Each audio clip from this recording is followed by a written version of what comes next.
Kalahati ng verse 9 hanggang verse 10. Therefore I will boast all the more gladly about my weaknesses, so that Christ's power may rest on me. That is why, for Christ's sake, I delight in weaknesses, in insult, in hardship, in persecution, in difficulties. For when I am weak, then I am strong. Sabi po rito ni Pablo, siya po ay nagtapos dito sa passage na ito. At niremind niya ang kanyang mga readers. Ang sabi niya sa kanyang mga readers, gusto kong maunawaan ninyo. Therefore, sabi niya gano'n, nag-conclude siya. Sabi niya gano'n, na hindi ako nalulungkot kung ako ay maraming kapighatian at maraming kakulangan sa buhay kong ito. But, sabi niya gano'n sa salitang ng Hapon, gyakuni. Okay? O tagaini. Okay? On the other hand, sabi niya gano'n, mas gusto kong maunawaan ninyo na ako ay proud sa mga weaknesses ko. Okay? Gusto kong maunawaan ninyo, sabi rito ng salita ng Diyos, sabi ni Paul, okay? Kasi kaya alam ko kung bakit ako nagsasuffer. I am suffering because of Christ. Dahil ako ay naglilingkod at nagmamahal sa Kanya, kaya ako nararanasan ito.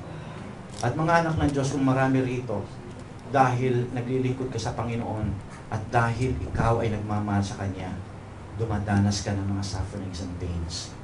Huwag kang magulumihanan, but rather, be proud about your weaknesses.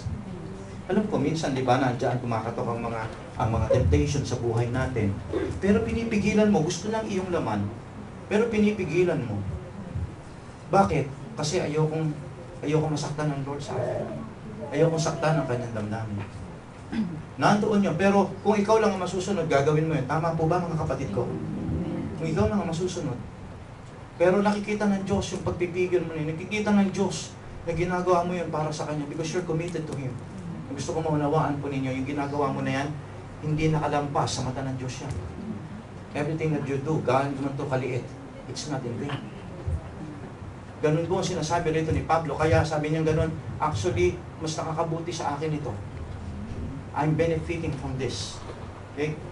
Sabi po niya rito, na habang siya daw po ay nakakaranas ng kabigatan sa kanyang problema, sabi niya ganun, okay?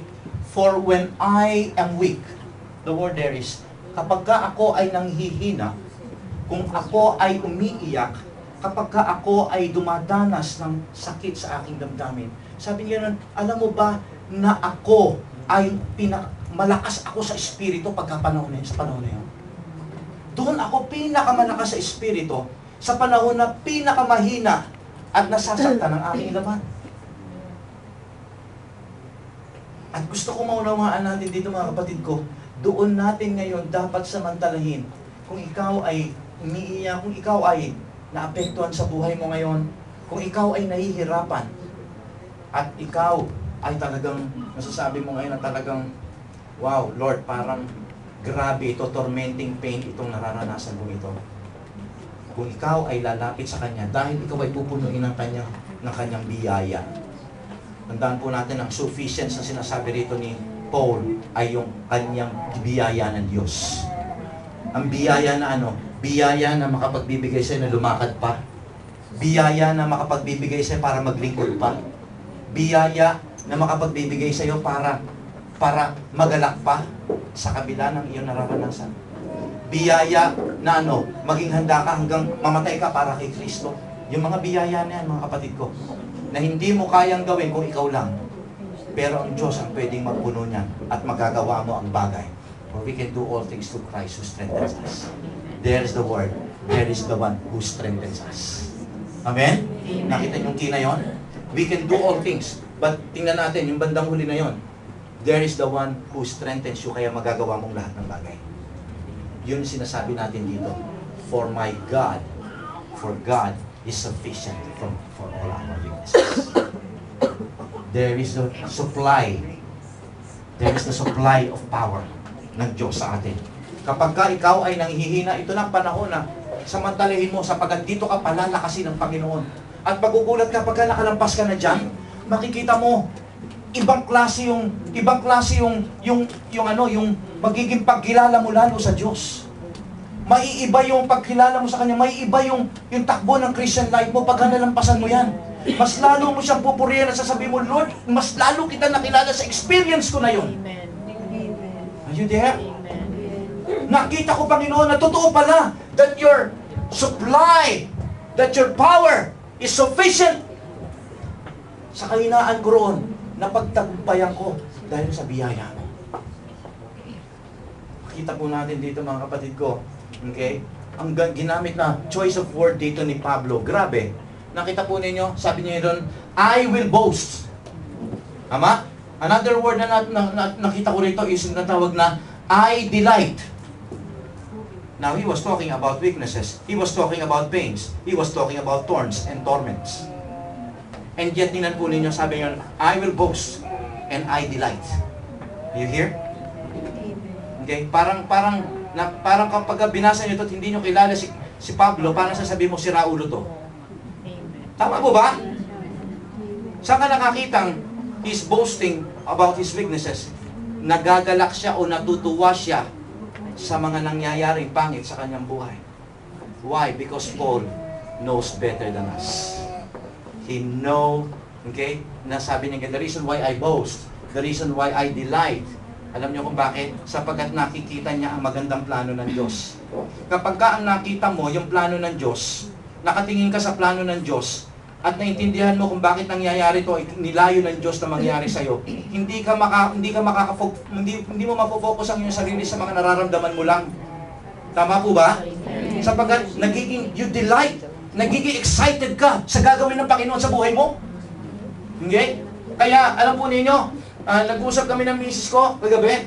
Ang sabi ko nga, talaga ibigay natin sa Panginoon ang ating problema. Sapagkat kagabi, hindi po ako makatulog, nagpipray po ako. Then suddenly the Lord told me, sabi niya gano'n, expect good things to happen in your life. Amen. Just hold on. Hold on. Because I am still in control. Amen. Wow! Talaga pong umiyak po ako sa Panginoon. Sabi ko, Lord, I thank you. At ito po yung sasabihin ko ngayon sa inyo. Sabi po, mapansin natin dito, he was thanking, he was so rejoicing. Si Paul po kasi, yung word niya sabi niya nun, I delight. In other version, sabi niya, I rejoice.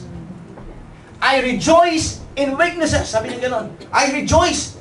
Dito na nakita ni Pablo, okay, naunawaan ni Pablo yung secret ng rejoicing sa gitna ng problema. Di ba ang hirap para sa ating mag-rejoice kapag ikaw may problema? Nagre-rejoice ka lang, di ba, kapag tapos na yung problema. Tama po ba? Okay? But never in the midst of problems, in the midst of pain. But listen, tingnan po ninyo yung ginamit dito ni Pablo. Sabi niya gano'n, I rejoice, I delight. Sabi niya gano'n, when I am what? In weakness, in insult, in hardship, in persecution, in difficulties. Are you here? The word here, yung particle na ginamit na in, is very important. It's very important. The word in, ibig sabihin yan, kapag ka ako'y nandoon sa kasalukuyan problema na yon, kapag ka ako'y nakakaranas na mabigat na problema, kapag ka ako'y nahihirapan, kapag ka ako'y nasasaktan, kapag ka ako'y nagigipit, when I'm in difficulties, sabi yan, I delight! Wow! Gusto kong maunawaan natin dito. Pwede ka pa nang magalak, pwede ka magpuri,